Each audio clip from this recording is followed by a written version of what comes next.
What's it like being treated like a dirty old man with an endless money glitch?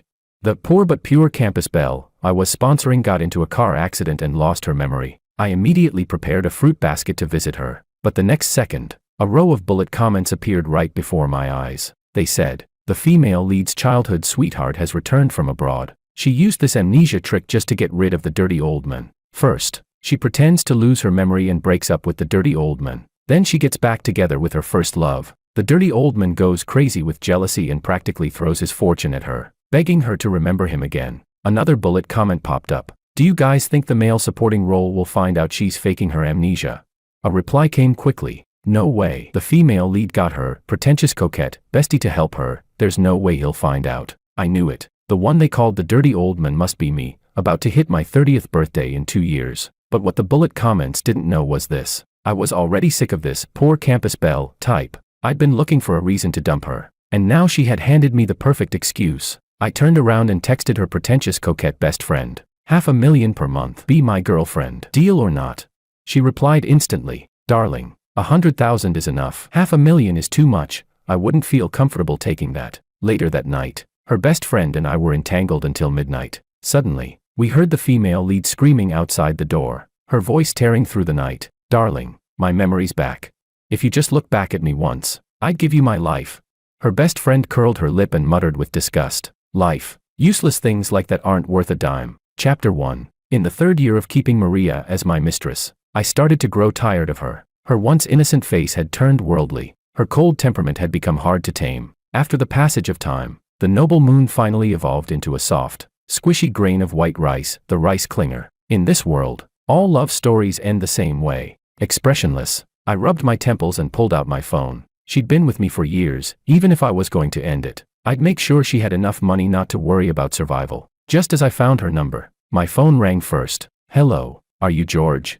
Maria, or rather, my rice clinger, had never spoken so politely before. Puzzled, I asked, "Maria, what's wrong? What happened?" She interrupted impatiently. "I got into a car accident. Head trauma. I've lost my memory. My mind's back to 3 years ago, and the only person I remember is Makoto. As for you, I've deleted your number." Before I could ask another question, she hung up abruptly and blocked me, leaving me standing there, stunned. Moments later, a text message pinged, a spending alert from her secondary card, a private hospital. The amount wasn't high, nowhere near what a real emergency deposit would cost. So my rice clinger had lost her memory, deleted her sugar daddy, yet hadn't forgotten to keep spending my money. My heart wavered between anger and amusement. I quickly bought a 250 yuan fruit basket and drove to the hospital, following the transaction record. As soon as I stepped out of the car, dense bullet comments filled the sky again. The amnesia arc begins. The female lead is clever, with her true love back in town. She used a minor fender bender as a perfect excuse for this fake amnesia plot. Another comment appeared. The male side character thinks money makes him special, thinks spending on women gives him the right to play God. When he realizes she's forgotten him, he'll regret it deeply. He'll simp after her for a whole year, burning through half his fortune. Yet our female lead still won't even look at him. She'll string him along like a dog. And one more. Ugh. The male supporting role is disgusting. I just want to watch the sweet romance between the leads. Please, someone make this greasy old man log off already. Chapter 2. Thud. The 250 yuan fruit basket fell to the ground. I'd bought it too early. Judging from what the bullet comments said, I seemed to be the male supporting role in this world. My purpose of existence was to be a simp, a man who, upon hearing that the heroine lost her memory and forgot him, would immediately offer up his entire fortune just to make her remember him again. So much money. Yet it only turned the poor campus belle into an independent, career-driven female protagonist. Meanwhile, I, consumed by jealousy and despair, would die miserably in a shabby rented apartment, drawing a perfect ending to my arrogant and overbearing life. In short, I was the stereotypical domineering CEO chasing his ex-wife in a strong female lead novel, throwing money like crazy to win her back, kneeling for forgiveness even after going bankrupt. The heroine, calm and self-assured, would accept everything with a smile and end it all by saying, "Who says independent women can't use men to gain resources? But I'm not an idiot. Am I crazy enough to hand over my entire fortune for some woman? If I'm spending money, I expect to be treated like a boss, not like a servant." Maria was just a canary I kept in a gilded cage. Why should I both pay her and provide her emotional support? I strode toward the hospital with long steps. A young nurse, clearly familiar with the routine, led me straight to the ward. Through the thin door's glass panel, I could clearly see Maria's triumphant face as she said, My childhood sweetheart came back from abroad. That's why I came up with this amnesia trick, to completely get rid of George. Willow, you have to help me keep this a secret. Chapter 3. My gaze naturally shifted to Willow. That was her best friend. Someone Maria had casually mentioned a few times before. I'd added her on WeChat back then but had never talked to her. Compared to Maria's pure, fragile, damsel in distress type, Willow was the exact opposite, seductive and mature, the embodiment of a sensual goddess. In the blazing summer heat, she wore an ultra-short pencil skirt, her shapely, smooth legs gleaming under the light, so dazzling they made my heart pound. And further up, her voluptuous chest practically crashed into my thoughts. Blood rushed through me. I fell in love. Such a perfect best friend. Yet Maria had kept her hidden from me for 3 years. Truly a rice clinger. Inside the room, Maria frowned impatiently and said, "Did you hear me?" Willow's sultry voice floated in response. "Aren't you afraid this game might backfire? That George will ignore you forever?" A confident smile appeared on Maria's delicate face as she said, "You don't understand. That dirty old man loves me to death. The moment he hears I've lost my memory and forgotten him, he'll be heartbroken beyond repair. For a while, he'll probably do everything he can to please me, clinging desperately, never letting go. How could he dare ignore me? But it's a pity. I can't stand his toxic masculinity. He's too full of that dad energy. Makoto is so much better. Not only does he willingly hand me his savings, but he never tells me what to do. That's what a real man should be like." It wasn't surprising that Maria was so confident. 3 years ago, when I happened to give a speech at my alma mater, I saw her standing under the trees, sunlight filtering through the leaves, and I lost my mind. I stopped her on the spot and asked, "Would you like to be my girlfriend?" Maria knew I was the only heir of the Wong Group, worth billions. She nodded eagerly and said, "Of course I would. I've stayed single all this time just waiting for you, darling." Her sweet lips dripped with honey. Back then, she had never admitted to having any so-called childhood sweetheart. During the 3 years we were together, I spoiled her endlessly. No matter how expensive something was, if she looked at it twice, I would rush to buy it for her. Just like an ancient noble who squandered fortunes on a favorite courtesan. What I loved most was that proud, hard-to-get attitude. But even the finest feast grows dull after too long. In the ward, Maria lifted her head again, frowning impatiently, and said, "Willow, George will definitely come find you after hearing I've lost my memory. He'll beg you to help me recover it. Make sure you don't slip up." The moment she finished her words, just as she expected, I, already hopelessly infatuated, pulled out my phone and sent a message to Willow. "I've fallen for you. $500,000 a month. Be my girlfriend. Deal or not?" Chapter 4. The bullet comments on the screen were getting denser and faster. One read, "What is the male supporting role doing? How could Willow ever fall for him?" Another said, "Ha, playing hard to get. How unoriginal." Then came more, "I can't wait anymore. I want to see the male lead return and reunite with the heroine." And the next, "Just wait a bit longer, the male lead comes back tonight." Inside the small hospital room, a chime sounded from a phone. Willow glanced at her screen, eyes widening as a faint blush crept up her cheeks. Maria smiled confidently and said, "It must be George messaging you." She added, "I've blocked his number. He wouldn't dare contact me on WeChat. He's afraid of making me angry, so he can only reach out to you." She asked eagerly, "Well, he must be worried about my injury, right? Asking how I'm doing." Willow instinctively turned off the screen, hiding her phone behind her back, then squeezed out a muffled affirmative sound from her throat. Maria, more convinced than ever that everything was under her control, spoke cheerfully. "All right, I need to head to the airport to pick up Makoto. If I leave any later, I'll be late." I quietly left the hospital. Just as I stepped out of the outpatient building, my phone buzzed with a WeChat message. It read, "Darling, 100,000 is enough. $500,000 is too much. I wouldn't feel at ease accepting that." Chapter 5. Compared to Maria, Willow was clearly more suited for this kind of business. I hurried back to the villa, calling out to Aunt Wu. I pointed to the south-facing bedroom on the second floor and said, "Clear out everything inside and throw it all away." The housekeeper looked at me in surprise. "Mr. Wong, that's Miss Maria's room. Do you really want to throw away everything in there?" Maria had lived in my villa for 3 years. I treated her like royalty. She never had to lift a finger. Even Aunt Wu, who had watched me grow up, had always taken care of her meticulously. But now that Maria had lost her memory, she'd surely forgotten the way back to this villa. Out with the old, in with the new. It was time for someone new to move in. My tone left no room for doubt as I said, "She won't be coming back. Throw it all out." Over the past 3 years, I had bought Maria far too many things. Her amnesia was just a whim, an impulsive trick born from a minor car accident, leaving her no time to clear her belongings. The servants worked until late at night before the bedroom was finally emptied. Everything, valuable or not, was thrown away without exception. The tone of the bullet comments began to shift. Some said, "Aunt Wu, stop. That's a brand new designer dress. Drop me the address, I'll pick it up. And those limited edition earrings. All that skincare. Oh my god, I'm coming too." Others chimed in. "Young Master Wong, I get it now. I can handle this kind of deal, please. Give me a chance." Can't deny it. The male supporting role is really loaded. But then came a skeptical one. Weren't you all rooting for the sweet love between the leads? How did you all get blinded by the male supporting role's money?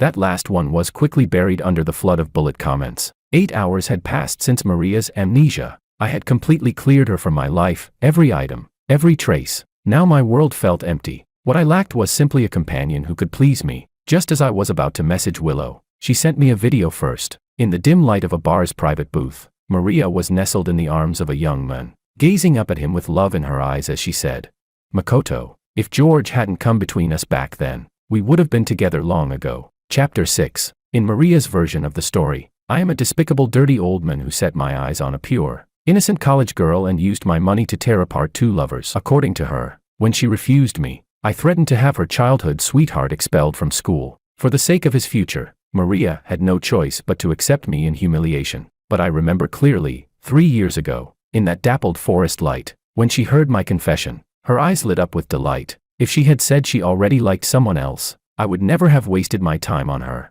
Girls like her, poor but pretty, line up hoping to catch my attention, whether for my money or my power. They all swear up and down that what they love is me, the person, not what I have. Love itself means nothing to me. All I care about is what I can get out of it. I glanced at the liquor bottles on the table in the video. A bottle of Hennessy, worth tens of thousands. Back when Maria and I were together, that kind of drink was nothing more than an everyday indulgence. I could open as many bottles as I pleased without a second thought. But now, my kept canary had lost her memory and drawn a clear line between herself and her benefactor. She didn't have much money of her own. Though I'd been generous when buying her things, I rarely gave her cash directly. Keeping her dependent on me was the best way to ensure obedience. The only funds Maria could still use were from her secondary card, and whatever savings Makoto had handed over. Given how expensive that private booth was, I didn't hesitate to cancel the secondary card immediately. Then I texted Willow, "Go home early and rest. I want to see you tomorrow." Chapter 7. Maria's eyes were hazy from the alcohol.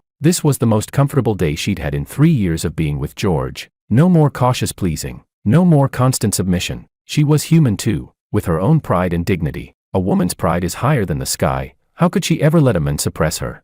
George would never learn how to truly please a woman. Makoto, on the other hand, knew exactly how to make her happy. After a few more drinks, the night reached that unspoken point where both sides knew what would happen next. Dry wood, ready for a spark. Willow, after glancing at her WeChat messages, had left first with an unreadable expression. Now, in the spacious private booth, only Maria and Makoto remained. Maria leaned her head on Makoto's shoulder and said, "Tomorrow, let's go shopping for luxury goods. I'll get you a high-end watch to make you look the part." Excitement flared visibly in Makoto's eyes as he said, "Really, Maria? You don't have to spend so much on me." Maria smiled faintly. "What's the big deal? My room's overflowing with luxury items already. I'd love to throw them all out and buy a whole new batch." Bullet comments scrolled across the scene. "Girl, your room's already been emptied. Only the load-bearing walls are left. Ugh. Why isn't the male supporting role following the script?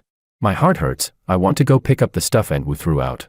Maria raised her hand to call the waiter for the check. She handed over the secondary card. Moments later, the waiter's expression turned awkward. "Miss, this card's been locked," he said. "Perhaps you could try the primary card, or another one."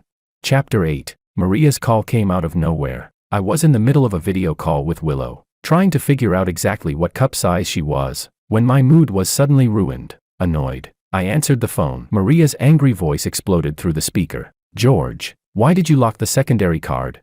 I lazily glanced at the screen. "So, my little canary finally decided to remove me from her block list." Puzzled, I asked, "I locked my own card. What does that have to do with you?" She snapped, "If you lock the card, how am I supposed to use it?" I replied calmly, "And what exactly is our relationship that gives you the right to use my card?" That single line was enough to shut her up. She went silent. If she admitted she was my girlfriend, it would expose her amnesia as fake. But if she didn't admit it, she wouldn't be able to pay the bill. I'd handed her a problem with no way out. After a few seconds of awkward stammering, Maria finally huffed. "I was planning to get my memory back sooner or later, but now, It seems there's no need to rush. Humph. She hung up first. Bullet comments flashed across the air. Exactly. Don't rush to recover your memory. Let the male supporting role panic for a while. Relax. Once he sees the female lead in another man's arms, he'll be more desperate than anyone. Ugh. I still feel bad. All that good stuff, just thrown in the trash. Don't worry. Once the male supporting role can't take it anymore, he'll start showering her with money again. I stared at the flood of bullet comments, confused. They kept adding drama for the heroine's sake. But honestly, when did I ever say I cared whether she remembered me or not? Chapter 9. In the past, my dates with Maria were always at luxury restaurants, bars, or hotels. But with Willow, I chose somewhere different, at the foot of a mountain. Now, dressed in sportswear and carrying a heavy backpack, I looked up at the towering peak, excitement filling my chest. Willow, puzzled, asked, "Darling, why did you bring so much stuff for a hike? Won't it be tiring?" I waved my hand meaningfully and said, "They're all daily necessities, completely essential." She nodded, still not understanding, then said with sudden determination, "Darling, let me carry it for you." Amused, I asked, "Won't you get tired?" She replied softly, "I won't. Even if I had to carry you to the top, I wouldn't be tired." I sighed and pinched her cheek. "If you can't hold a conversation properly, just don't try too hard next time." She lowered her head and murmured, "I was just afraid you'd stop liking me. After all, it's $100,000 a month. I've got to make sure you feel it's worth every penny." To be fair, I had brought too much. By the time we reached halfway up the mountain, I was already panting heavily. Seeing me exhausted, she sat down beside me, handing me water and wiping my sweat. Watching her focused expression, breathing in her faint perfume, I felt myself surrounded by her presence. Willow was indeed far more alluring than the rice clinger. As night began to fall, we reached the mountaintop. I pointed to the backpack and said, "Let's set up the tent." Willow froze in shock. "Darling, are we staying here tonight?" I frowned. "What, you don't want to?" Could it be that this sexy little wildcat was refusing to spend the night with me outdoors? I've never been one to force anyone, so I pulled out my phone, pressed play on a ringtone, and pretended to take a call as I hung it up. "David, what's wrong?" I said aloud. "What? You got run over by a 100-ton truck. I'm coming to the hospital right now." Seeing I was about to leave, Willow panicked and blurted out, "No, it's not that. I was just worried you'd think the tent was too shabby. That's all. I'd love to spend the night out here with you, darling." Chapter 10. Willow grew a little anxious. Sweat from her temple trickled down her cheek and into the hollow of her throat. I watched, salivating. At 24, youth is exuberant, every emotion wears plainly on the face. I said, "All right, let's hurry and set it up, night's coming." She said, "That David who got run over by a 100-ton truck." I laughed. "He'll be fine. Just superficial wounds. Buy some povidone iodine and wipe it, nothing serious." So we excitedly started pitching the tent. Out of the corner of my eye I saw the bullet comments scroll again. They read, "The male supporting role and the female supporting role are actually kind of a cute ship." Another replied, "But isn't our male lead and female lead's sweetness unmatched? Their love's been so rocky, finally it's about to succeed. Look, the heroine says her home is a villa now and she's taking the male lead back with her." Someone asked, "I assent the villa the male supporting roles." The next comment answered, "She's been living there so long, what's the problem with calling it hers?" Of course there was a problem. I, the owner of that villa, didn't agree. I immediately called Aunt Wu and said, "Aunt Wu, delete Maria's fingerprints, and put the villa off duty tonight, send all the servants home." Chapter 11. When the red Ferrari pulled up to the villa, Maria still had that excited smile on her face. This suburban villa was lavishly decorated. Staying one night here with the person you loved must be so romantic. The car stopped outside in the pitch black. Makoto gaped in shock. "Maria, is this your home?" Maria nodded with a haughty tilt. In her mind she planned not to acknowledge George if they met, let him see her entwined with Makoto and regret it, then throw money at her like a madman to make up for it. Makoto looked at Maria with admiration and mused, "I've only been abroad 3 years and you already have so much. Women these days are truly outstanding. Girls keep improving themselves. Compared to them, we men often don't measure up." Maria didn't directly answer. She snorted softly. "You just came back, you wouldn't know. Men like you are getting rarer." She was about to swipe her fingerprint. Aunt Wu appeared beside the villa, looking impatient, holding a set of car keys and said coldly, "This car belongs to our young Master Wang. We've taken it back. Take a taxi home." With that she opened the door and floored the accelerator. The car sped away and vanished like a phantom. Makoto cried out, "Maria, someone took your car. How did they get your keys?" Maria flushed crimson and made up a casual excuse. "That was my housekeeper, she's been out of it lately. Don't mind her. I'll fire her tomorrow. Let's go home." She reached to press her fingerprint. A cold mechanical voice rang out across the silent mountaintop. Fingerprint error. Chapter 12. Just as we finished setting up the tent, my phone started ringing at the worst possible moment. It was Maria. In just one day, she'd already removed me from her block list twice. I was like a slippery raccoon, always poking my head around the edge of her blacklist. I was holding Willow in my arms, enjoying the mountain night view, so I didn't answer. But the ringtone was like a curse, relentless and insistent. By the 7th call, my patience ran out. I finally picked up. Maria's hysterical voice exploded through the speaker. "George, why did you delete my fingerprint?" I asked calmly. "Sorry, who is this?" Her agitated voice went dead silent. After a few seconds of grinding her teeth, she snapped. "It's Maria," I replied. "So what? What's our relationship again? Why should your fingerprint be registered in my villa?" I threw the question right back at her. Maria seemed determined to keep up the amnesia act. After bottling up her rage, she finally spat out. "Fine, we have nothing to do with each other, but when we meet again one day, you'll regret what you did today."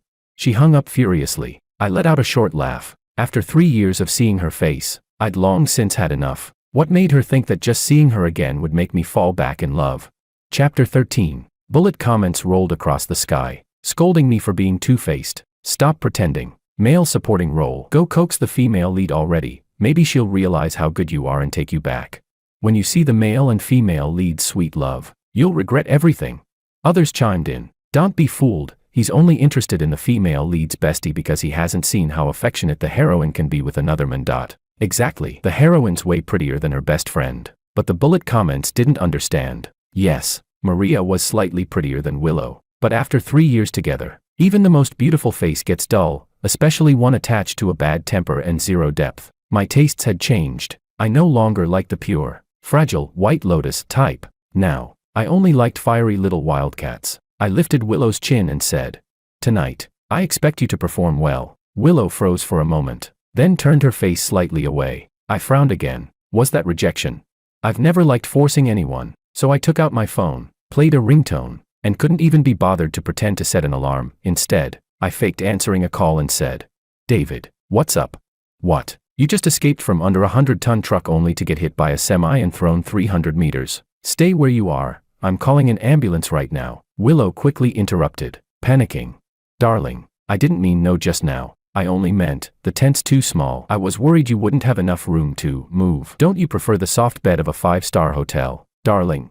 Chapter 14. It was obvious Willow was truly flustered. She even grabbed my hand and pressed it against her chest. Instantly, my blood surged. "What's so great about a bed?" I said. "Half of a person's life is spent lying on one. Missing a few nights won't ruin anything. Here's perfect. There's the rawness of instinct and the romance of nature." Only then did Willow relax. After a pause, she hesitantly asked, "That's good. By the way, what about that poor soul? The one who got flung by the semi, David?" I waved dismissively. "A scratch like that, he can walk himself to the hospital. At worst, take 2 boxes of antibiotics. The guy's just dramatic, always making a big deal out of nothing." The night wind was gentle. I lost myself in the primal battlefield. In the midst of sweat and breath, Willow's phone rang. I gestured for her to answer it. Her voice was soft, laced with haze and desire. Maria on the other end could hear every note. Maria chuckled lightly. "Sorry, Willow, am I interrupting you too?"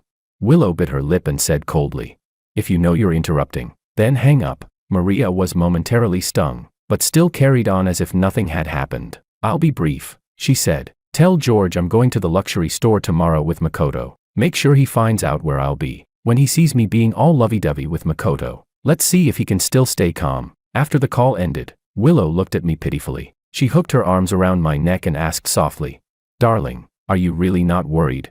I held her by the waist and said slowly, word by word, "How could I be, when I have you? I'm just curious, where did she get the money to shop at a luxury store?" Chapter 15. Back in the day, I often took Maria shopping for luxury goods, necklaces, handbags, whatever caught her fancy, so the sales associates always made sure to notify me first whenever new arrivals came in. Early this morning, one of them called enthusiastically to tell me the new collection had just arrived. Given Willow's excellent performance last night, I thought she deserved a little reward, so I happily took the cable car down the mountain, called David to tag along, and went straight to the store to pick out a gift. Bullet comments scrolled in. I knew it. The male supporting role came to the luxury store to wait for the heroine. See, he can't stay calm when she's with another man. He's so two-faced. In a minute, He'll probably start offering to buy her armfuls of handbags just to get her attention. They rehear. The heroine and her childhood sweetheart just walked in. I turned slightly, glancing behind me. The amnesiac heroine had just entered, arm in arm with Makoto, looking intimate and radiant. According to last night's bullet comments, they hadn't managed to stay in the villa. Faced with Makoto's confusion, Maria had racked her brain for an excuse. The front gate's broken, she'd said. I'll get someone to fix it later. Makoto, ever trusting, believed her without question. Back in college, they had liked each other. When I asked Maria 3 years ago to be my girlfriend, she eagerly said yes, throwing away love for money. Makoto, disillusioned, went abroad for his studies. He was gone for 3 years, but upon returning, the faint memory had become the deepest scar on Maria's heart, one she now claimed she'd abandon everything to heal with him. The luxury store wasn't large. Maria spotted me almost immediately. Her lips curved into a confident smile. She gave a cold snort, looked me over with disdain, and said loftily, "George, I've completely forgotten who you are. No matter how much you chase me, I won't even spare you another glance."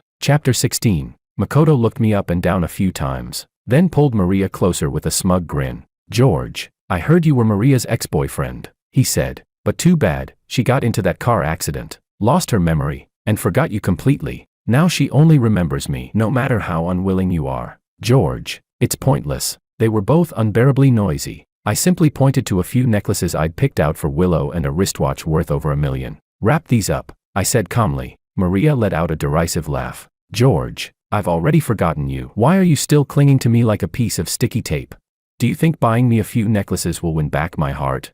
I only have Makoto in my heart now. No matter how desperately you chase after me, I won't even glance your way." But Makoto's eyes were glued to the price tag of the watch I held. Maria noticed it too. She snorted and said, "George, you really are selfish. A decent man would give the best things to his woman, afraid she might live a rough life. But you buy yourself $1 million watch and try to fob me off with a few cheap necklaces worth tens of thousands." Seeing my expression darken, she rolled her eyes and added, "How about this, George, if you give the watch to Makoto, I might consider taking your number off my block list. But don't get any ideas. The only man I love will always be Makoto." Chapter 17. That arrogance of hers, that was something I had created. I liked watching someone act proud, precisely because I had the power to crush that pride at any moment. That feeling, of holding everything in the palm of my hand, was what I loved most. Maria didn't have much money of her own. The only reason she dared stand in front of me like this was because she thought my jealousy would make me try to please her, that I'd voluntarily cover the expenses for her and her precious childhood sweetheart. I spread my hands and finally asked what I'd been thinking all along. "Maria, when exactly did I say I cared about your lost memory? Can your memory make my company's stock price soar? Can it solve any of my business problems?" Maria froze on the spot, frowning in confusion. "But that's 3 years of everything we shared," she murmured. I shrugged. "Just 3 years of eating, drinking, and playing around. So what if it's forgotten? What's there to miss? Do you really think that without you, I can't spend another 3 years eating, drinking, and having fun with someone else?" David clapped a hand on my shoulder and chimed in. "Exactly, without you, we can still eat, drink, and have fun with my godfather." Maria shook her head firmly. "No, I don't believe you really don't care about those 3 years. You're pretending to be indifferent just so I'll stay in your life, aren't you?" Chapter 18. That day, both of their wishes fell flat. There were no necklaces worth tens of thousands, nor $1 million watch. After David and I left, Maria had intended to buy Makoto that watch as promised, but the sales associate's cold voice stopped her. "This watch isn't available for sale," she said. "The only one left is a display model. You might want to look at something else, like a fly swatter, a globe, or maybe a mahjong table." The implication was clear. If they wanted the watch, they had to buy a lot of other items first. The required bundle purchase price nearly scared them senseless. With their thin wallets, no amount of posturing could make them look rich. So, hand in hand, they fled the store in embarrassment. Later that day, Maria updated her WeChat moments. Though she had my phone number blocked, she'd intentionally kept me unblocked on WeChat so she could show off. Her post read, "After all the twists and turns, my world still revolves around you." Attached was a selfie of her and Makoto, taken at a revolving restaurant on the top floor of a shopping mall. The two of them cuddled close, smiling at the camera. Chapter 19. In the photo, Makoto's expression looked strained. Back in college, his family background had been similar to Maria's, modest, nothing special. Studying abroad had wiped out his family's savings. He'd only returned home after spotting Maria's face in a society column about a charity gala attended by the elite. Believing he'd found his ticket to a better life, he'd gone all in, flattering her endlessly, simping without shame, and even handing over his last savings to prove his devotion. Hoping to climb up through her connections, Maria played her part well, convincing Makoto she had truly become a high society woman. But after returning, he soon realized he'd gained nothing. Worse, Maria had nearly emptied what little money he had left. Makoto began to feel like a pawn in some grand capitalist scheme, and it was hard to keep smiling through that. Bullet comments filled the air. What's going on? In the original storyline, weren't the male and female leads supposed to be super sweet right now? Why are they arguing? Of course they're arguing. In the original version, the male supporting role was a total simp, constantly throwing money and luxury gifts at the heroine, begging her to come back. But now he's stopped simping, and what do we have? Two broke college grads with no money for romance.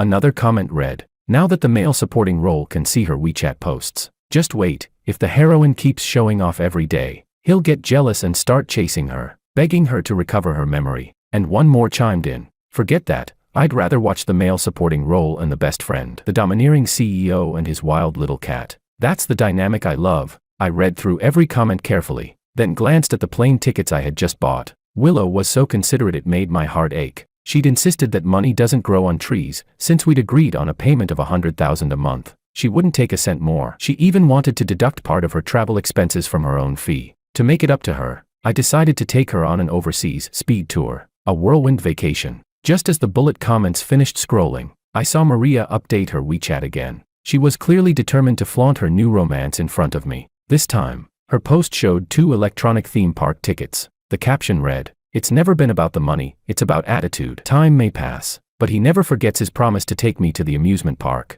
At that moment, Willow leaned in and wrapped herself around my arm, swaying playfully. Darling, she said, you still haven't posted me on your moments yet. Her playful tone made my head spin. I snapped a photo of our intertwined fingers, uploaded it to my moments, and captioned it, Maldives. Here we come.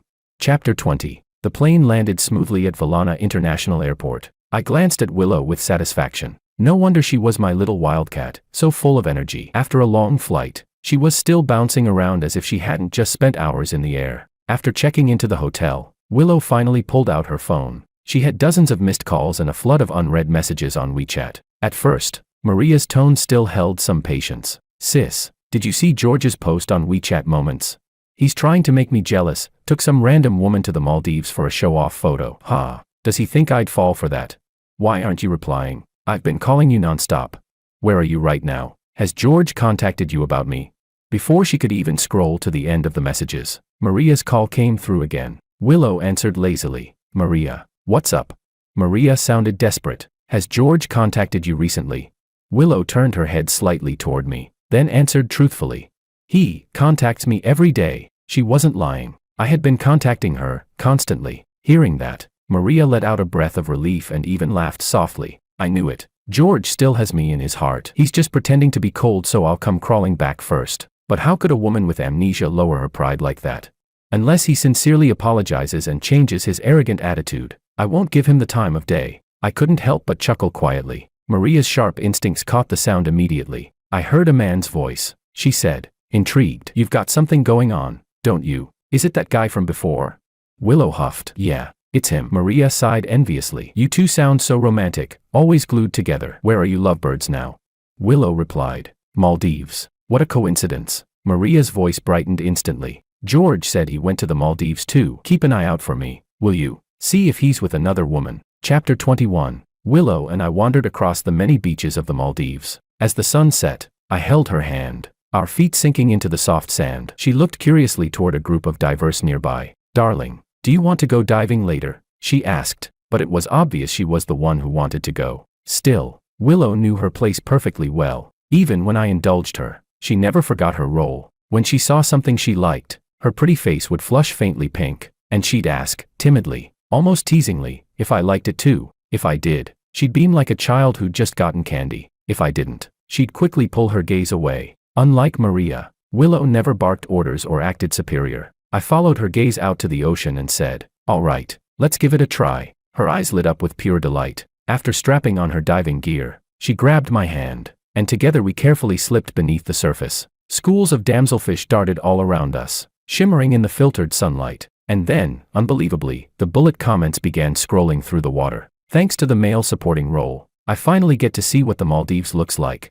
Why isn't anyone watching the male and female leads anymore? Someone replied.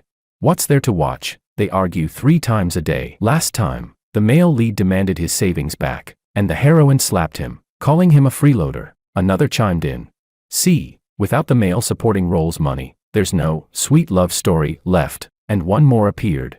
I still can't stop thinking about all those luxury goods Aunt Wu threw away, followed by another. Girl, let it go. Aunt Wu tossed out 19 haute couture dresses, 12 pairs of designer heels, and 6 diamond necklaces exactly 17 days and 15 hours ago. I barely even remember them now.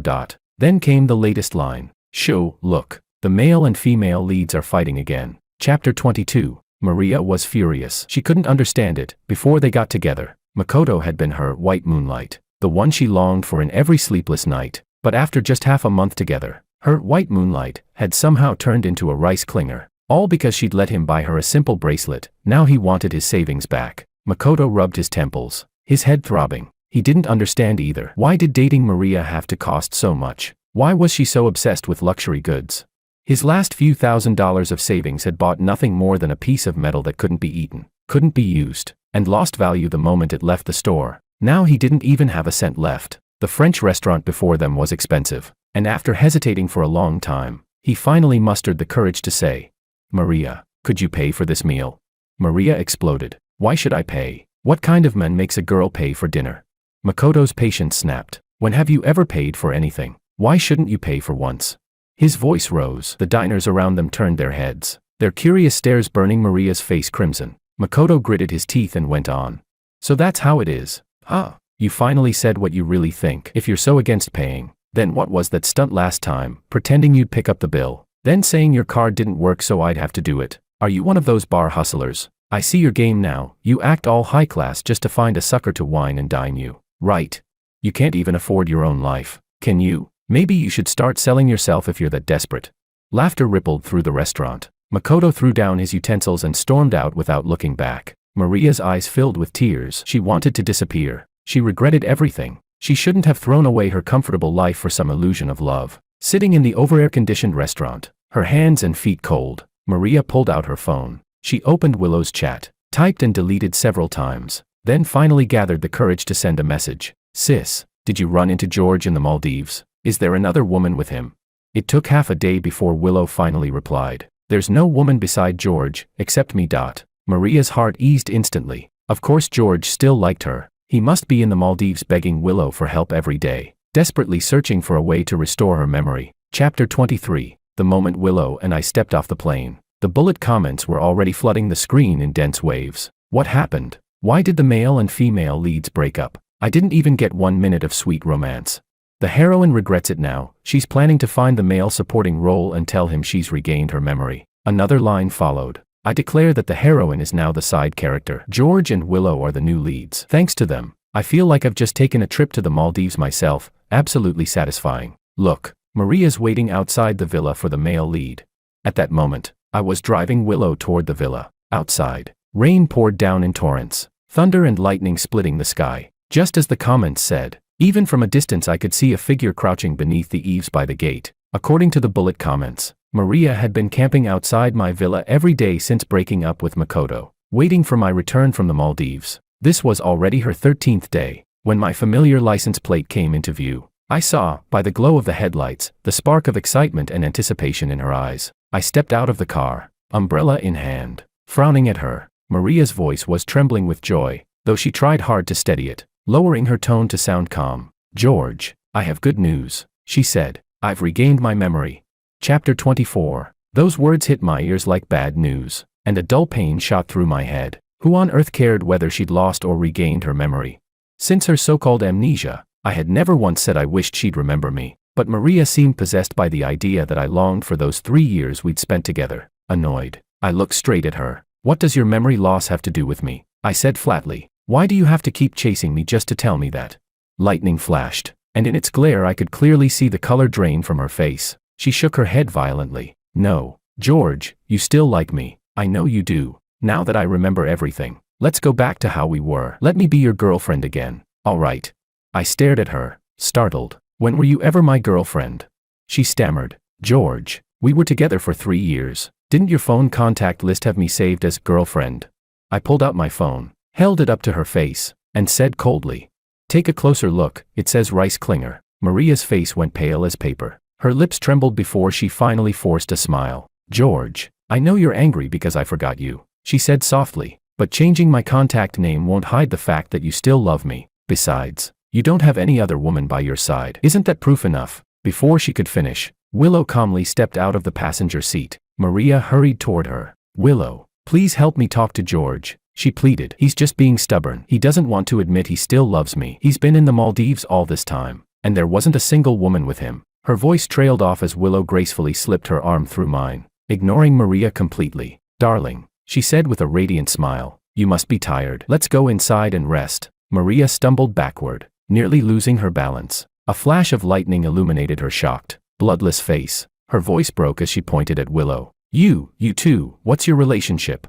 Willow's smile bloomed, bright and proud. "I already told you," she said. "In the Maldives, there was no woman beside George, except me." Chapter 25. Maria's face twisted through a spectrum of emotions. Anger, despair, pain, all of them blending together until they erupted into a hysterical scream. "Willow, I treated you like my best friend, and you dared to steal my men while I was suffering from amnesia." She raised her hand, ready to slap Willow. Rice Klinger, always dramatic, always unreasonable, but Willow easily caught her wrist midair. With a faint, mocking hum, she said, "What do you mean, steal your men? You're with Makoto now. That makes George single. Why shouldn't I be with him? And besides, were you really ever amnesiac?" Maria's eyes darted away from mine, unable to meet them. I just.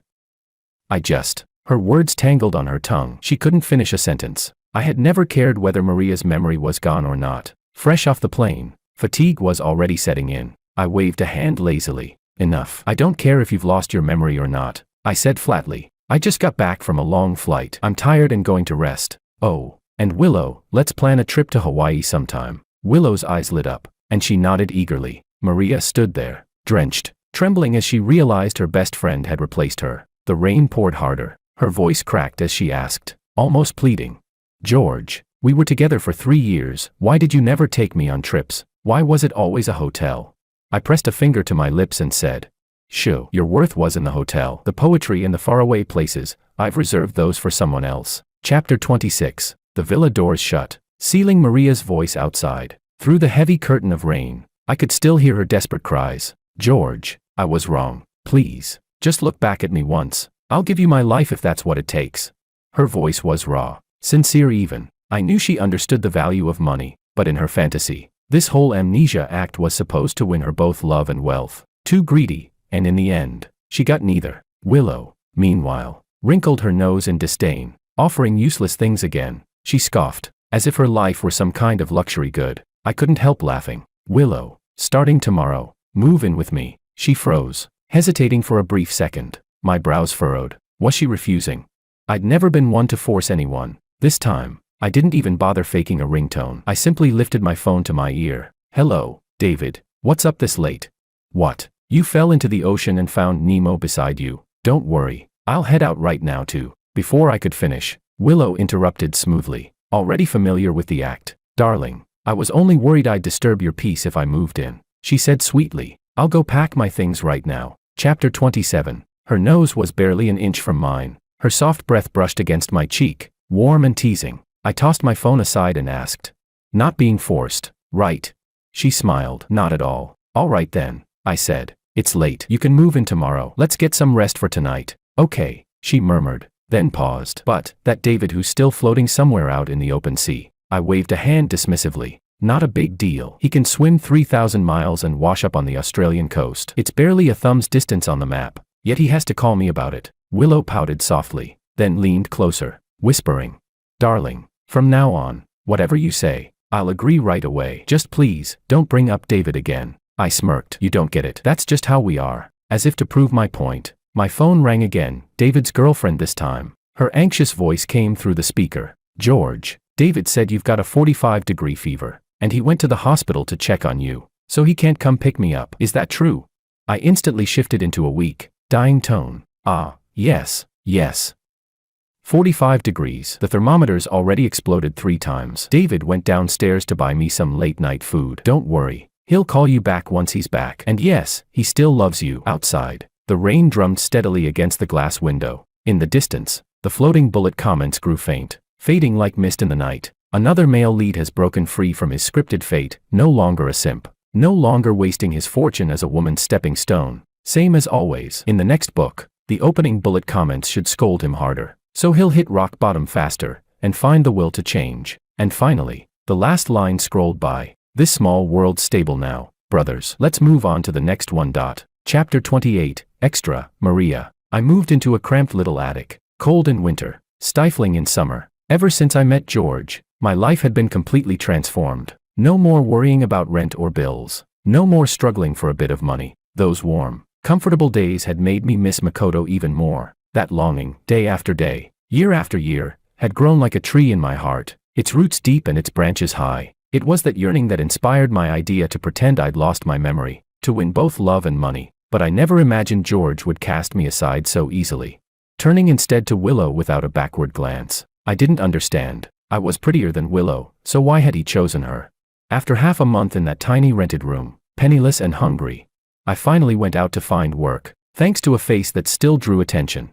I landed a job as a waitress. The restaurant was on the top floor of a luxury building, a favorite spot for the rich to dine. Once upon a time, I had been one of those rich diners. Not the one serving them. Now, I weaved between tables instead of sitting at them. In my 3rd month on the job, I met George again. He was still as confident and refined as ever, far better than Makoto, who only knew how to talk sweetly but never deliver. The moon that once fell into dust had become a shackle, while a drop of mosquito blood was polished by time into a pearl. He hadn't changed, and beside him, of course, was Willow. The awkwardness of seeing them together made me turn away, too ashamed to approach. I watched another waitress bring them the menu. Willow accepted it and began ordering a few dishes. I sneered quietly. None of those were the dishes George used to order. I refused to believe a woman like her could stay by his side for long. But then I heard George's satisfied voice. Willow, how did you know these are my favorites? Willow smiled softly. You mentioned it once. Darling, I just remembered. George chuckled. I'm so much happier with you. Not like some people before, always ordering what they wanted, never remembering what I liked. My heart jolted. Only then did I realize, when I'd been with George, every meal we ordered had been what I liked, never what he did. I couldn't bring myself to approach them through the whole meal. Only when they were about to leave did I finally gather every bit of courage I had left and called out softly. George. He turned around. I stared into his eyes, full of fragile hope, hoping he might say he still thought of me, that he still loved me, even a little. But George only curled his lips into a faint, knowing smile and said, Who are you? I just lost my memory a few days ago. As for people who didn't matter in the past, I've already chosen to forget them first.